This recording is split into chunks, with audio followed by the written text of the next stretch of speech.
عن انس بن مالك رضي الله عنه قال سمعت رسول الله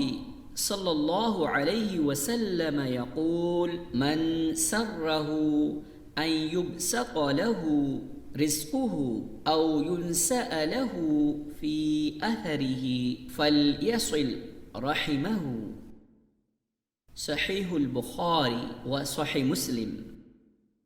انس بن مالک رضی اللہ عنہ نے کہا کہ رسول اللہ صلی اللہ علیہ وسلم فرما رہے تھے، جو شخص یہ چاہتا ہو کہ اس پر اس کا رزق کشادہ کیا جائے یا اس کے چھوڑے ہوئے کو مؤخر کیا جائے، یعنی خود اس کی اور اس کی چھوڑی ہوئی اشیاء، اعمال اور اولاد کی عمر لمبی ہو اور اس میں برکت ہو، تو وہ